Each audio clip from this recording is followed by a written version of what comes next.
बहुत ही सत्कारयोग डेमोक्रेसी का चौथा थंब सारे पत्रकार दोस्त जलंधर वासी और साडे चीफ मिनिस्टर सरदार चरणजीत सिंह जी चन्नी और नवजोत सिंह सिद्धू साडे PCC के प्रधान,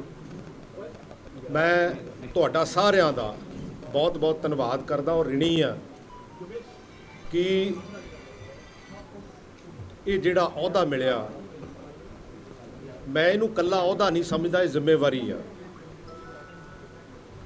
क्योंकि समस्यावां बहुत है और हमेशा उन्हां ते काम करना ते उहदे ते सुहिरदता दे नाल अगे वधना वो हमेशा मेरी जिंदगी का हिस्सा रहा और हिस्सा रहूगा। और मैं क्योंकि एजुकेशन, खेडां ते NRIs क्योंकि ये किते ना किते इंटरकनैक्टड है, क्योंकि आने वाली जनरेशन नूं जे असी एजुकेशन के थ्रू समय का हाणी बना लांगे, ये कई बारी शॉर्ट समय ਲਈ ਗੱਲਾਂ ਤਾਂ शायद बहुत ਚੰਗੀਆਂ ਲੁਭਾਣੀਆਂ नहीं लगदियां, लेकिन लॉन्ग टर्म ਤੇ एजुकेशन ਦਾ ਸਾਡੀ सोसाइटी ਤੇ बहुत ਵੱਡਾ असर है और ਉਹਦੇ ਨਾਲ ਚੰਗੀ ਸਿਹਤ ਦਾ ਹੋਣਾ और NRIs ਜਿਹੜੇ ਵੀ ਦੁਨੀਆ ਦੇ ਉੱਤੇ ਜਿੱਥੇ ਵੀ ਬੈਠੇ ਆ ਉਹ ਪੰਜਾਬ ਨਾਲ ਕਨੈਕਟ ਵੀ ਕਰਦੇ ਆ और ਪੰਜਾਬ ਦੀ ਮਦਦ ਵੀ ਕਰਨਾ ਚਾਹੁੰਦੇ ਆ, चाहे वो अपने पिंड दे विच ही करन, खेडां दे जरिए नाल करन, चाहे पढ़ाई दे जरिए ना करन। उहदे लई मैं उन्हां नूं जरूर रिक्वेस्ट करनी आ भी वो इहदे विच अपना योगदान पाउण ताकि साडी आउण वाली जनरेशन जिहड़ी आ,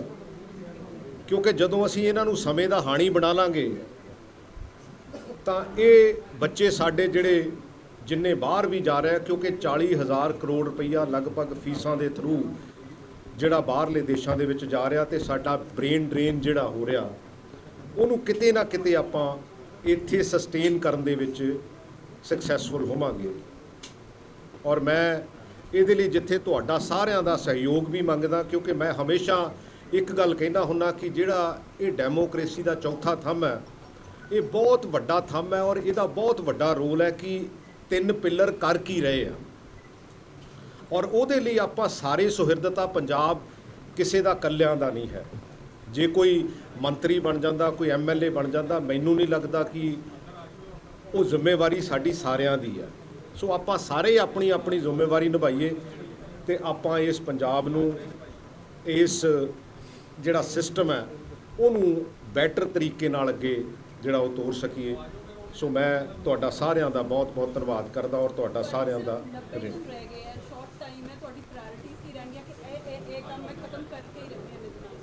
देखो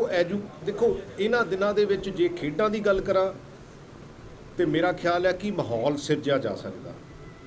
उहनूं पिंड पिंड दे विच, क्योंकि मैं पहली कैबिनेट मीटिंग दे विच भी ये गल कीती कि साडा स्पोर्ट्स दा 2% कोटा ते पंजाब दे लगभग 3.25 लाख इंपलॉई है और ਉਹਦੇ ਵਿੱਚੋਂ 6,000 ਸਾਡੇ ਕੋਲ ਸਪੋਰਟਸਮੈਨ ਜਾਂ ਕੋਚਸ ਜਾਂ ਐਡਮਿਨਿਸਟ੍ਰੇਟਰ ਜਾਂ ਹਰ ਫੀਲਡ ਦੇ ਜਿਹੜੇ ਸਪੋਰਟਸ ਨਾਲ ਰਿਲੇਟਡ ਹੈਗੇ ਆ, ਉਹ ਹੋ ਸਕਦੇ ਆ ਵੀ ਆਪਾਂ ਇਹਨੂੰ ਕੰਸੋਲੀਡੇਟ ਕਰ ਲਈਏ। ਉਹਦਾ ਰੀਜ਼ਨ ਹੈ ਕਿ ਜਿੱਥੇ 100 ਐਕਸਾਈਜ਼ ਇੰਸਪੈਕਟਰ ਦੀ ਭਰਤੀ ਹੁੰਦੀ ਆ, ਉੱਥੇ 2 ਖਿਡਾਰੀ ਭਰਤੀ ਹੁੰਦੇ ਆ, ਲੇਕਿਨ 2 ਖਿਡਾਰੀ ਉੱਥੇ ਖੇਡਣ ਲਈ ਕੋਈ ਬਹੁਤਾ ਵਧੀਆ ਮਾਹੌਲ ਨਹੀਂ ਬਣਦਾ, ਨਾ ਟੀਮ ਬਣਦੀ ਆ। सो ਉਹਦੇ ਤੇ ਅਸੀਂ ਬੇਸਿਕਲੀ ਕੰਮ ਕਰ ਰਹੇ ਹਾਂ ਤਾਂ ਕਿ ਇਹ ਜਿੰਨਾ ਇਹ ਮਹਿਕਮਾ ਤਕੜਾ ਹੋਊਗਾ, ਜੇ 6,000 ਜਿਹੜੇ ਆ ਸਪੋਰਟਸਮੈਨ ਇਹਦੇ ਵਿੱਚ ਆ ਜਾਣਗੇ। ਔਰ ਦੂਸਰਾ ਇਹ ਆ ਕਿ ਐਜੂਕੇਸ਼ਨ ਦੇ ਵਿੱਚ ਲਗਭਗ 5,000 ਫਿਜ਼ੀਕਲ 5,500 ਫਿਜ਼ੀਕਲ ਐਜੂਕੇਸ਼ਨ ਟੀਚਰ ਹੈ ਤੇ ਮੈਨੂੰ ਲੱਗਦਾ ਜੇ ਇਹਨੂੰ ਕਲੱਬ ਕਰ ਲਈਏ ਸਾਡੇ ਕੋਲ 11-12,000 ਜਿਹੜੇ ਆ ਉਹ ਸਪੋਰਟਸ ਲਈ ਕੰਮ ਕਰਨ ਵਾਲੇ ਔਰ 12,500 ਸਾਡਾ ਪਿੰਡ ਆ। ਅਸੀਂ ਹਰ ਪਿੰਡ ਦੇ ਵਿੱਚ ਇਹ ਮੂਵਮੈਂਟ ਖੜੀ ਕਰ ਸਕਦੇ। ਇਹਦੇ ਫਾਇਦੇ 2 ਹੋਣਗੇ, ਜਿੱਥੇ ਸਿਹਤ ਪੱਖੋਂ ਬੱਚੇ ਚੰਗੇ ਹੋਣਗੇ ਉੱਥੋਂ ਸਾਡਾ ਜਿਹੜਾ ਬੇਸ ਵੱਡਾ ਹੋਊਗਾ ਔਰ ਉਹਦੇ ਨਾਲ ਜਿਹੜਾ ਡਰੱਗਸ ਆ, ਕਿਉਂਕਿ ਡਰੱਗਸ ਵੀ ਇੱਕ ਡਿਮਾਂਡ ਐਂਡ ਸਪਲਾਈ ਆ, ਔਰ ਉਹ ਡਰੱਗਸ ਨੂੰ ਜਿਹੜਾ ਉਹਦੇ ਤੇ ਬਿਲਕੁਲ ਕੰਟਰੋਲ ਕੀਤਾ ਜਾਊਗਾ। ਜਦੋਂ ਜੇ ਡਿਮਾਂਡ ਹੀ ਹੈ ਨਹੀਂ ਤਾਂ ਸਪਲਾਈ ਕਾਹਦੇ ਨਾਲ ਜਿਹੜੀ ਉਹ ਕਿੱਥੇ ਜਾਊਗੀ। ਸੋ ਇਸ ਕਰਕੇ ਸਾਰੀਆਂ ਜਿਹੜੀਆਂ ਹੈ ਤਾਂ ਜ਼ਰੂਰ ਇਹਦੇ 'ਚ ਕੋਈ ਸ਼ੱਕ ਵਾਲੀ ਗੱਲ ਨਹੀਂ ਵੀ 90 ਦਿਨ ਆ, ਲੇਕਿਨ ਇਹਦਾ ਮਾਹੌਲ ਜਿਹੜਾ ਔਰ ਇਹਦੇ ਨਾਲ ਇੰਟੈਲੈਕਚੁਅਲ ਪ੍ਰਾਪਰਟੀ, ਕਿਉਂਕਿ ਸਿਸਟਮ ਦੇ ਵਿੱਚ ਹੋ ਕੀ ਰਿਹਾ ਕਿ ਬਾਬੂ ਆਪਣੀ ਫਾਈਲ ਜਿਹੜੀ ਆ ਉਹ ਤੋਰਦਾ, ਲੇਕਿਨ ਕਿਤੇ ਨਾ ਕਿਤੇ ਇੰਟੈਲੈਕਚੁਅਲ ਜਿਹੜੇ ਖਾਸ ਕਰਕੇ ਇੰਟੈਲੀਜੈਂਸੀਆ ਹੈਗਾ ਉਹਨਾਂ ਦੀ ਇਨਪੁਟ ਜਿਹੜੀ ਆ ਦੇਣ ਲਈ ਮੈਂ ਸਾਰੇ ਜਿਹੜੇ ਮਹਿਕਮੇ ਹੈਗੇ ਉਹਦੇ ਵਿੱਚ ਕਮੇਟੀਆਂ ਵੀ ਬਣਾਵਾਂਗੇ ਤਾਂ ਕਿ ਉਸ ਇੰਟੈਲੈਕਚੁਅਲ ਇਨਪੁਟ ਨਾਲ ਅੱਗੇ ਵਧਿਆ ਜਾ ਸਕੇ, ਵੀ ਤਾਂ ਕਿ ਆਉਣ ਵਾਲਾ ਸਮਾਂ, ਕਿਉਂਕਿ ਐਜੂਕੇਸ਼ਨ ਦੇ ਵਿੱਚ ਵੀ ਬੜੀਆਂ ਚੇਂਜਸ ਆਈਆਂ, ਅਸੀਂ ਬੱਚਿਆਂ ਨੂੰ ਸਮੇਂ ਦਾ ਹਾਣੀ ਨਹੀਂ ਬਣਾ ਸਕੇ। ਸੋ ਉਹਦੇ ਲਈ ਮੇਰੀ ਤੁਹਾਨੂੰ ਵੀ ਸਾਰਿਆਂ ਨੂੰ ਰਿਕੁਐਸਟ ਹੈ ਵੀ ਜਿੱਥੇ ਵੀ ਕੋਈ ਐਜੂਕੇਸ਼ਨ ਦਾ ਇੰਟੈਲੈਕਚੁਅਲ ਬੈਠਾ ਹੈਗਾ, ਔਰ ਜਿਹੜੇ ਸਾਡੇ ਬੱਚੇ ਮੈਡਲ ਲੈ ਕੇ ਆਏ ਆ, ਕਿਉਂਕਿ ਅਸੀਂ ਉਹਨਾਂ ਨੂੰ ਕੈਬਨਿਟ ਦੇ ਵਿੱਚ ਬੁਲਾ ਕੇ ਉਹਨਾਂ ਨੂੰ ਵੀ ਪੁੱਛਿਆ ਸੀ ਵੀ ਦੱਸੋ ਤੁਸੀਂ ਕਿਹੜੀ ਜੌਬ ਚਾਹੁੰਦੇ ਹੋ, ਪਰ ਮੈਂ ਇਹ ਚਾਹੁੰਦਾ ਕਿ ਇਹ ਜਿਹੜੇ ਬੱਚੇ ਆ ਇਹ ਸਪੋਰਟਸ ਡਿਪਾਰਟਮੈਂਟ ਦੇ ਵਿੱਚ ਭਰਤੀ ਹੋਣ। ਮੇਰੀ ਆਪਣੀ, ਕਿਉਂਕਿ ਇਹ ਠੀਕ ਆ ਵੀ ਇਹਨਾਂ ਪਲੇਅਰਾਂ ਦੀ ਡਿਮਾਂਡ ਤਾਂ ਇਹ ਆ ਵੀ ਸਾਨੂੰ ਜਾਂ ਤਾਂ ਪੁਲਿਸ ਦੇ ਵਿੱਚ DSP ਭਰਤੀ ਕਰੋ ਤੇ ਜਾਂ ਸਾਨੂੰ PCS ਭਰਤੀ ਕਰੋ, ਪਰ ਮੈਂ ਉਹਨਾਂ ਨੂੰ ਰਿਕੁਐਸਟ ਕੀਤੀ ਵੀ ਕਲਾਸ 1 ਪੋਸਟਾਂ ਜੇ ਤੁਸੀਂ ਆਓਗੇ, ਤੁਸੀਂ ਰੋਲ ਮਾਡਲ ਹੋਵੋਗੇ ਤੇ ਤਾਂ ਜਾ ਕੇ ਇਹ ਮਹਿਕਮੇ ਜਿਹੜੇ ਆ ਅੱਗੇ ਵੱਧ ਸਕਦੇ ਆ।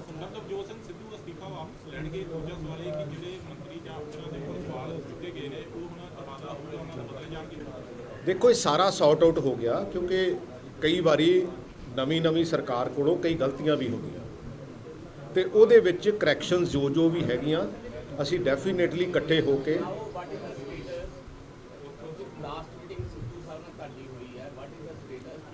ਮੇਰੀ ਇਕੱਲੇ ਦੀ ਨਹੀਂ ਹੋਈ, ਸਾਡੀ ਸਾਰਿਆਂ ਦੀ ਹੋਈ ਆ। ਉਹਦੇ ਵਿੱਚ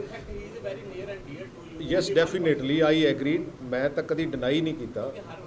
ਨੀਅਰ ਐਂਡ ਡੀਅਰ ਤਾਂ ਤੁਸੀਂ ਵੀ ਮੇਰੇ ਬਹੁਤ ਆ, ਇਹੋ ਜਿਹੀ ਗੱਲ ਨਹੀਂ। ਇਹਦੇ ਵਿੱਚ ਬੇਸਿਕਲੀ ਜਿਹੜਾ 3 ਮੈਂਬਰੀ ਕਮੇਟੀ, ਜਿਹਦੇ ਵਿੱਚ ਇੰਚਾਰਜ ਜਨਰਲ ਸੈਕਟਰੀ ਜਿਹੜੇ ਹਾਈ ਕਮਾਂਡ ਦੇ ਹੋਣਗੇ, ਔਰ CM ਔਰ ਸਾਡੇ ਪ੍ਰਧਾਨ ਸਾਹਿਬ, ਇਹਨਾਂ ਦੀ ਕਮੇਟੀ ਹਰ ਹਫ਼ਤੇ 2 ਵਾਰੀ ਮਿਲਿਆ ਕਰੂਗੀ, ਔਰ ਜਿਹੜੇ ਹੁਣ ਤੱਕ ਦੇ ਇਸ਼ੂ ਆ, ਜਿਹੜੇ ਆਉਣ ਵਾਲੇ ਸਮੇਂ ਦੇ ਇਸ਼ੂ ਆ, ਉਹਨੂੰ ਬੈਠ ਕੇ ਰਿਜ਼ੋਲਵ ਕਰਨਾ। ਕੈਪਟਨ ਅਮਰਿੰਦਰ ਸਿੰਘ ਨਾ ਬਾਰ-ਬਾਰ ਕਹਿ ਰਹੇ ਆ, ਟਾਰਗੇਟ ਕਰ ਰਹੇ ਨਵਜੋਤ ਸਿੰਘ ਸਿੱਧੂ ਨੂੰ, ਹੀ is not fit for border state. ਇਹ ਪਾਕਿਸਤਾਨ ਦਾ ਇੱਕ ਖਤਰਾ ਹੈ। ਇੱਕ ਕੱਲ ਮਨੀਸ਼ ਤਿਵਾੜੀ ਨੇ ਵੀ ਕਿਹਾ, ਕਪਿਲ ਸਿੱਬਲ ਨੇ ਵੀ ਦਿੱਲੀ ਤੋਂ ਬੋਲਿਆ। ਇਹਦੇ ਤੇ ਆਪਾਂ ਸੁਰਿੰਦਰ ਜੀ ਜੇ ਬਾਅਦ ਚ ਗੱਲ ਕਰ ਲਈਏ, ਮੈਂ ਕਹਿ ਤਾਂ ਮੈਂ ਇੱਕ ਦੋ ਦਿਨ ਠਹਿਰ ਜਾਓ, ਮੈਂ ਬਿਲਕੁਲ ਕਲੀਅਰ ਕੱਟ ਗੱਲ ਕਰੂੰਗਾ, ਕੋਈ ਕਦੀ ਆਪਾਂ ਲੁਕੋ ਕੇ ਗੱਲ ਹੀ ਨਹੀਂ ਕੀਤੀ। ਨਵਜੋਤ ਸਿੰਘ ਸਿੱਧੂ ਤੁਸੀਂ ਬੈਠੇ ਸੀ ਉਹਨਾਂ ਦੇ ਨਾਲ, ਰਹਿਣਗੇ ਟੀਮ ਦੇ ਵਿੱਚ ਜਾਂ ਪਾਸੇ ਵੜ ਸਕਦੇ, ਕਿਤੇ ਨਹੀਂ ਜਾਂਦੇ? ਨਹੀਂ ਕਿਤੇ ਨਹੀਂ ਜਾਂਦੇ, ਕੋਈ ਇਹੋ ਜਿਹੀ ਗੱਲ ਨਹੀਂ ਹੈ, ਸਾਡੀ ਟੀਮ ਦਾ ਹਿੱਸਾ। Thank you very much.